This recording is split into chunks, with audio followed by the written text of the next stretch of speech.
Welcome to the Real Female Entrepreneurs, where we pull back the curtain on the stories, strategies, and success secrets of extraordinary entrepreneurs who are making a remarkable impact in the world. Today, please help me welcome a compassionate, intuitive, and heart centered healing expert who believes some of our greatest breakthroughs happen when we stop trying to find the right words and start listening to what our bodies are telling us.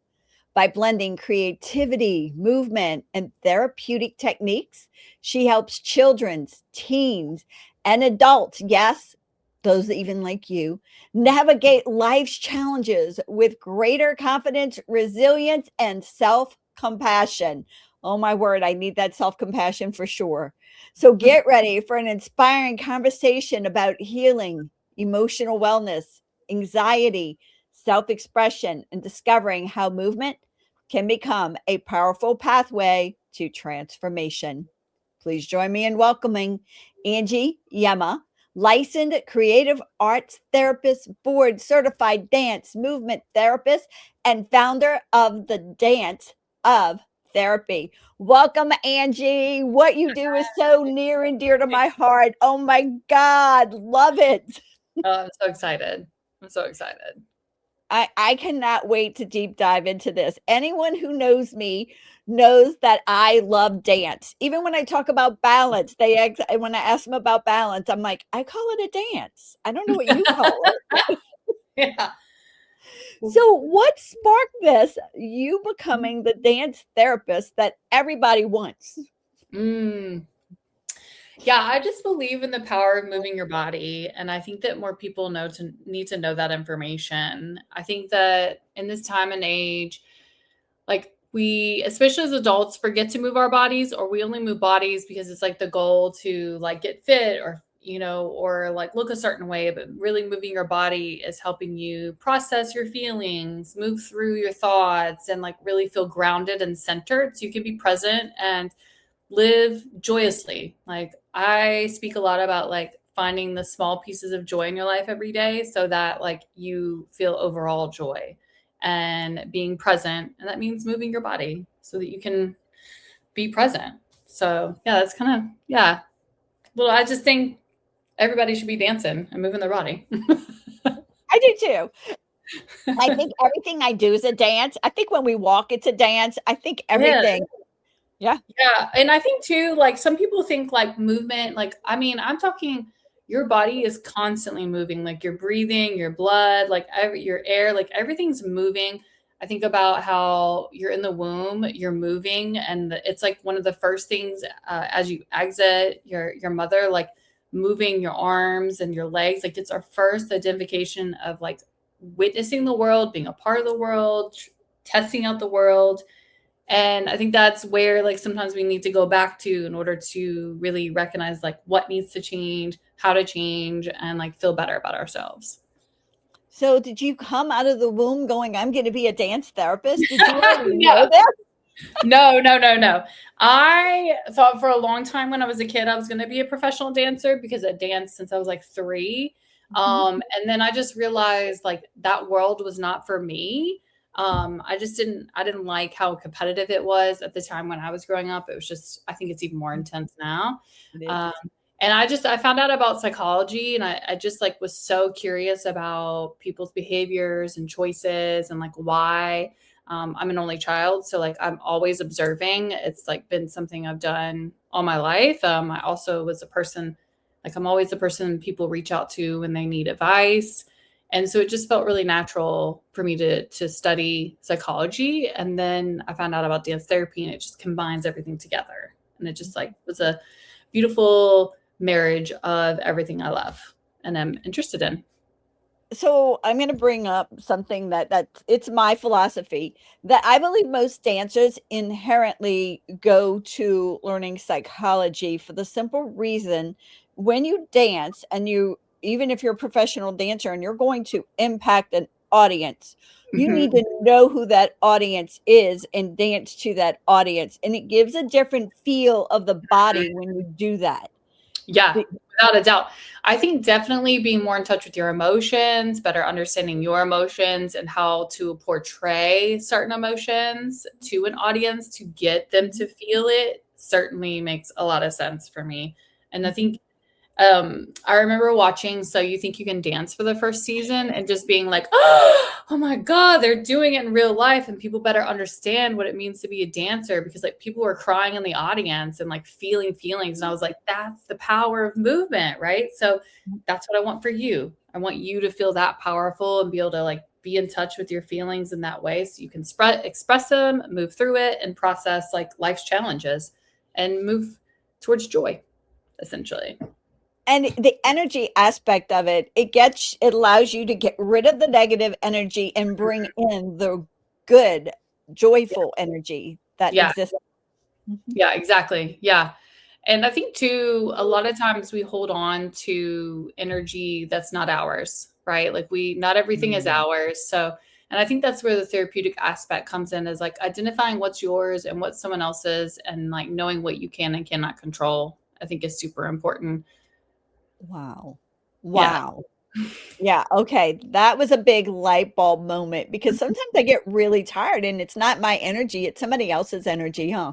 Yeah. Yeah. Yeah. Yeah. I talk about like having a bubble around you and like just only allowing things into your bubble that are like for you, and about you, not necessarily about someone else, and that takes a lot of practice and time and effort, obviously. And that bubble should be around you at all, like, at all times, or like if you're feeling especially vulnerable, maybe you had a rough day, like knowing like when to pull back and push forward and kind of move through things and move your body. Yeah. And so you teach young children, Mhm. teens, and adults, correct? Yeah, so I do therapy with kids, teens, and adults, and families, but mainly like the kids and the teens and adults. Okay. Do you do mostly individual or group? So I do individual mostly. Group is Okay. something I would like to do in the future. I just have to have a bigger office space. I love group work. I think there's really a lot of beauty in group work, being really validated, being seen. That's important. Mhm. But right now, I just do individual work. What about a group online, a Zoom class weekly? Yeah, that's certainly something. I prefer groups in person. I think it's more Right. powerful.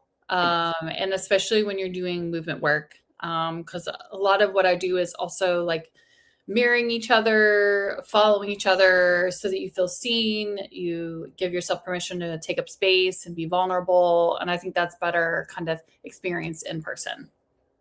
I love that because it's true. It's that in-person experience that can actually make that energy move around you more too, Mhm.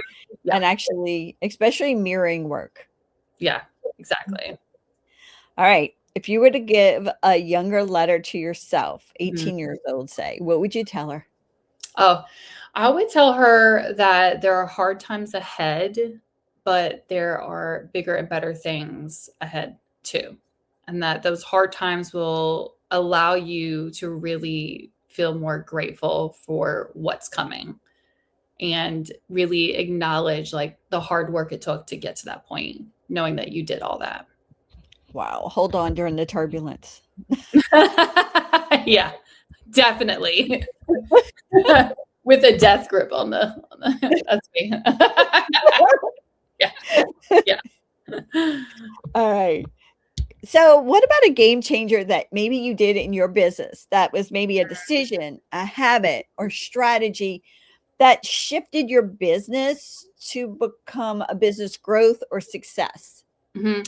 Yeah, so I started my private practice part-time while I was still working full-time at a hospital here in New York. I was a supervisor on inpatient psych units, and I loved that job and the people I worked with, but it just was no longer fulfilling and challenging, and so I took a leap last summer and went full-time, and that is really what catapulted me into having a business that's been successful, as I took the risk on Wow. myself, essentially, knowing that like I work in a two-income household. I have a kid. So I knew I had to take a risk and just believe in myself, and it paid off. Wow. That's exciting. I Yeah. love when things pay off.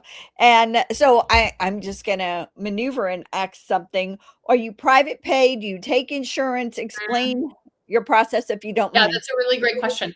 I currently take insurance, but I'm in the process of getting off insurance for lots Okay. of reasons. But yeah.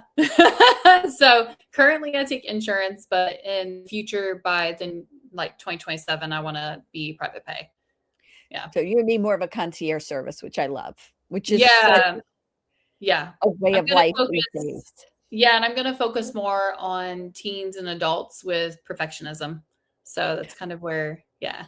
Ooh. Oh my god, you boom, nail on the head. That one is so good. Yeah. So wait. So let's talk about this if you don't mind. Mhm. If you don't mind.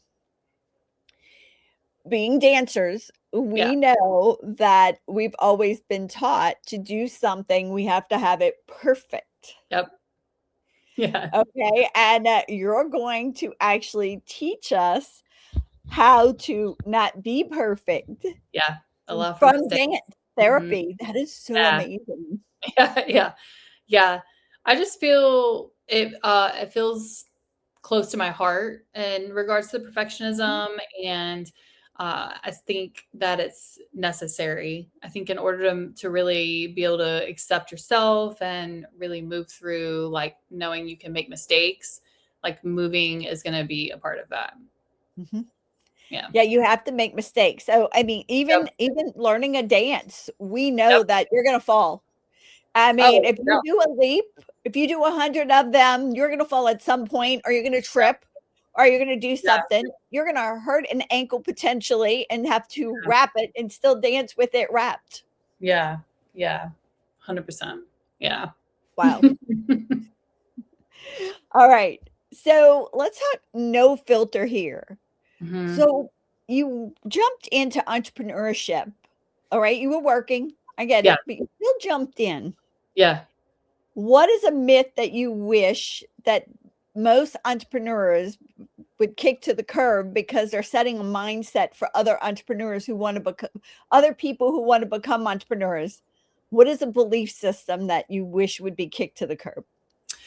That there's not enough people out there who need therapy. Like there is such a need, especially I think for kids and preteens and teens, and young adults at this point. Because anytime I have a new client who is under the age of 21, I think about where they were developmentally during COVID, like during the shutdown of 2020.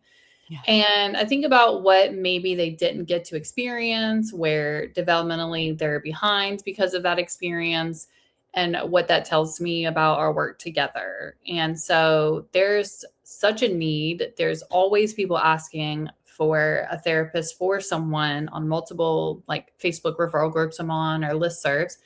And so I think that's the part I knew that I had to overcome, was that like there will be enough clients to fill my practice, and putting that out there instead of the like leading from the, oh my God, well, there's not enough people. There are a lot of people who need the help. It's just about them finding you specifically and what you do and how Thank to you get for there. Thank Yeah. you, because I was told for 20 years, "You don't wanna start a magazine." No, that's too hard of work. I get it. I love it. Yeah. Yeah. And in the end, I'm doing the same. I love it. Is it a lot of hard work? 100%. But having that belief, I think, starting with that and not starting with the kind of negative thought of like, oh, there's not enough. No, there Right. is. There's enough people. Alright. Yeah. Alright, let's talk about balance. Alright. As a dancer, we have to have balance. Am I right? Yeah. 100%. I don't know where it 100%. went, but yeah. So, but let's talk about life and balance with business and family and everything else. How do you juggle it? What do you call everybody knows I call it a dance Mhm. 100%. What do you call it? It's probably a dance. It's a like a choreography. I chose to go full time in my private practice and leave my full time job in part so I'd have more freedom for my schedule, so I could be more present with my son who was starting kindergarten at the time. And I think for me it worked out really well. I'm able to take multiple vacations. I'm able to not like I can just fly out of town on a random weekend because I don't have to request PTO. I can show up at my son's school and as a mystery reader and like that. That's what I want to do. I volunteer for the PTA. Like these are things I wanted to be able to do, and I knew that if I kept doing what I was doing, I wasn't going to have the time and the space for it, or I was going to be really overwhelmed. So I knew taking the leap to full time, that was going to be the benefit. It's more flexibility and more balance because I didn't have balance before. I was working too much because of commuting and all of that. So I think it's a much better process. Also, I only report to myself currently.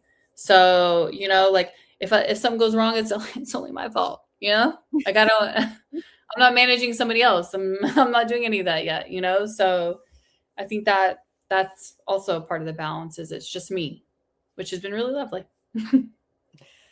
I don't want to be accountable for nobody. I love it. Yeah, for right now, maybe in the Right now. future, but for right now, it's been lovely. Yeah, you will. You'll have other people. I know. You'll have other dance therapists. I see you as a big mentor in that industry. So, Thank you. all right. Advice to people who are sitting there going, I have a full-time job Mhm, and I I know I'm good at it. I just have this other thing that I know I'm called to do. mhm. Your advice to them? Yeah, take the leap. I think some of the greatest rewards are the things we take the risk on, and, like, will it be difficult? 1,000%, but in the end, the outcome will be worth it. It's just taking the leap, believing in yourself. I like to if I feel like I'm getting in a negative headspace, I reframe and I speak more positively. I put out the energy that I want. It's a shift in mindset, basically. Like I can do this. I will do this. I will be successful, and that's the energy I put out in the world, and that's the energy I expect back. Yep. So your clients, Mhm. you're probably all referral now, but I'm sure in the beginning when you started, you had to figure out where you were going to get clients. Am I Yeah. correct? Yes. All right. Were you nervous about that?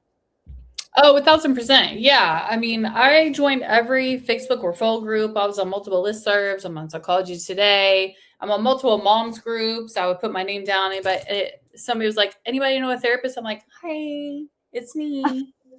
You know, like I knew that if I put myself out there, eventually people would come back, so it just took a matter of like Mhm. doing all the different outlets to find where I got people. And certainly working on like my website and SEO, especially Mhm. now it's been really helpful. But certainly in the beginning, I reached out to people I knew already in private practice. I tried to meet people in my community and network and, show up and be present and talk to strangers and like hand them my business card, like really put myself out there. Yeah, so I learned how to actually talk to 5 people a day and put my name out there. I would actually literally go out, I mean, not for my magazine, but for other businesses. I learned this in my 20s, literally giving out my business card and collecting 5 names from other people every single day. Okay, 5 names. All right. Yeah, I A lot, mean, but huh? certainly that's a lot, but That's a lot. it's ambitious. I like it. Yeah, it's a lot, and just like and you just put them on ask them if they would wanna be on it. Today, I would ask them if they would wanna be on an email mailing list or a Yeah, text notification or something. yeah, But back then, it was like, there was no email or anything. I mean, right. you had to literally pick up the phone and go, "Yo, hi, I met Yeah, you." right, right. No, the internet has blessings and some negativity to it, but certainly it does make it easier to find people. Yeah. Okay, so we have a little bit sneak peek what's gonna happen in 2027, but I wanna pull back that curtain a little bit more. My velvet curtain for my theater is being pulled back, and you're center stage, okay? What's going on with you and your business? Yeah, so I have been in full-time private practice for a year. The year anniversary was the end of June of this year, so I celebrated with a cupcake. And You um, celebrated. That's good. You know how many yeah, people 1000%. It was a lot of work. know? And so my hopes and dreams are I want to become only private pay, and then I want to expand into a group practice and do more like supervision for dance therapists, essentially. I do miss doing supervision and like, working with others, but I want to create opportunities for other dance therapists out here on Long Island where I'm located and serve more of our community essentially. Wow. And, I see a book, I see a course, I see all kinds of stuff in your future. Oh my god. I see it. Speaking, I get it. All right. Yeah, speak it out in the universe, it'll come back, right? Mhm. All right, tell us something unexpected about you, Angie, that you're gonna have my audience go, "Angie did what?" Oh, unexpected. Oh, like in regards to business or Mm-mm, in just as life? a whole. So you want mine? Most Yes. people know it now. I've been known to tabletop dance on a day or 2. Oh, yeah. Okay. All right. Oh, something surprising. Let's Mm. see. Oh, I have split my pants multiple times in dance-offs and bars in the South, I guess, like a place Oh, to wait, say. wait, wait, you just broke up. You split your wait, say it again. You split I your split I split my pants dancing in a dance-off in bars. Yeah, multiple times. I didn't learn my lesson the first time, clearly. Yeah, it's a good time. what you I get from dancers, right? Yeah, I can't resist. I'm on the dance floor immediately, like, and it's dragging me out. I'm like, and if you're gonna challenge me to a dance off, like, that's it. Like, I will Mhm. risk my pants for it. I would too, so I get it. Okay, we would have fun together. Okay. All right, let's pump up the volume with some music. Favorite song? Okay, so my favorite like pump up me song is "Move Bitch" by Ludacris. It has been an all-time favorite. I'll put it on in traffic. I'll put it on when I just need to move, my body, or if I just need to like move through something myself. I love it. It's like it says directly "move, bitch," so that's what I do, move. So I love it. I love Ludacris. I listened to him on Hot 97.5, like when he was a radio like VJ in the late 90s. I'll just date myself. And yeah, forever a fan. So that's the song that pumps me up. I cannot wait to add it to our song list. All right. Okay. I like it. All right, book or books that you absolutely love? Yeah. I recently read like in the past, like I guess year and a half, it's called The Happiness Trap by I think it's like looking at it, Russ Harris. And it's really about acceptance commitment therapy. It's not something I learned necessarily in depth in school, but it's something I've like looked at multiple times through my career. And it's really about the kind of learning how to be present, doing things that move you towards the life you want to live and living your daily life through your values. And not everybody thinks about living their life through their values every day and how that may impact how you feel and how others feel around you. So I really thought it was really clever. And the book is so easy to read and retain the information and has really great exercises. I've read this book with multiple clients and they found it really successful. And we still talk about it to this day, like how helpful it has been. Mhm. So And the definitely book's name The again? Happiness Trap. The Happiness Trap. Okay, I'm going to get The Happiness Trap. Yeah, it's a So really great book. Yeah.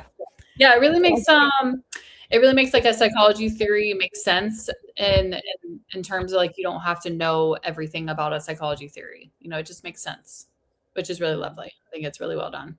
and I love live by your values because that Mhm. is yeah. Yeah. All right, words to live by, a quote. Mm. Reach for the stars, even if you miss, you'll land on the moon. Okay. So reach as far as you can, and you'll still land somewhere even better than where you are now. Yep. What's one of my favorite too. All right. Yeah, yeah. All right. So this is my favorite part, being a dancer. I love costumes. What can I say? This is where I get to slip into my magical, automatically poof, fairy godmother with my crown and scepter, magic wand coming to you, tap you on the head, and said, if you had a superpower for just 24 hours and I give it to you, what would it be? I want to time travel so that I can spend time with like either people or animals that are no longer here with me, or like have or experience like a time in my life that like I was really joyful and happy. Or maybe there's people I haven't been able to be with for a while, because of time and distance and responsibilities. So I'd want to time travel to kind of like experience some of that joy that I've had previously again. Oh. Oh, that is so sweet. I love time travel too. I'm a time travel movie buff. Mm. Little freak on it. So yeah. Okay, I like it. All right. What's the best way for our audience to stay connected with you? You can find me on Instagram, The Dance of Therapy, or on Facebook, The Dance of Therapy, or on my website at thedanceoftherapy.com. Awesome. Now, motivation. Do you Mhm. believe in it? And if you do, what do you do to get motivated? Mm. Yes, I believe in motivation. I think that motivation can be a huge part to changing your life. And I think it's about figuring out what motivates you and what your root belief is about motivation. So if you are motivated by like rewards, or are you motivated by that kind of like sense of accomplishment and pride, like that's where you feel the most intrigued, interested to do something, then think of everything in life from that point. So like if you're not motivated to do homework, but like what's the outcome of doing homework? Getting better grades, then maybe graduating and then going to school and getting a good job. It's like also breaking things down in regards to like the short term and the long term that doing something will bring you, right? So like motivation to work out. Okay, so like, do I really want to work out? Some days yes, some days not. But my short term is like I'll feel better after I work out because I'll feel like stronger and healthier. In the long term, benefit of working out is like I live a longer, healthier life. I can move my body for a longer period of time. I can, still dance and travel and do all the things that I want to do. So I think motivation is super important. It's just about how you kind of view your motivation and what motivates you. Wow. I like that. I like the short-term goal to it. So Mhm. it'll make me do it that I don't want to do Yeah. it. Yes, exactly. So a mic drop moment, like something that every entrepreneur should understand or you would like to share with them or expand on, Mm. About today, I don't know or if I have anything. a mic drop moment. I think for me, the 1 year in full-time, like, private practice, it felt really beautiful and like a sense of pride that I did all this. I looked at my numbers, like how many sessions I had, how many clients I had, and I felt really proud of that. So I think Mhm. knowing that the year previous, like I was a bit unsure, I was like, all right, well, here we go. But a year later, I felt so much more confident and comfortable and proud of myself. Like it was like really beautiful. Yeah. Two things there. Looking back is one key, and knowing your numbers is another. Yeah. Those are like so good. Yeah. So good. And so people usually look at us creatives and don't think we're number people, and we really are. No, definitely. Yeah. No, I look at how many people I see each month and how many sessions, and like I have goals in mind, Mhm. and I think that's important. That informs you of where your business is going and what you could do better, essentially. Yeah. All right, Angie, I loved having you on here. You are so much fun. I love it. Thank you so much. Mwah. Thank you so much. Bye. Bye. Thank you so much for tuning in to this episode of Female Entrepreneurs Magazine. I hope you found inspiration, actionable tips, and a sense of connection with our incredible community of driven women. Don't forget to hit that subscribe button, leave a review, and share the episode with fellow entrepreneurs who are ready to elevate their game. Remember, your success is just the beginning, and we're here to support you in every step of the way. Until next time, keep shining, keep thriving, and remember, you have the power to create the business and life of your dreams. Stay inspired, and I'll see you in the next episode. Bye.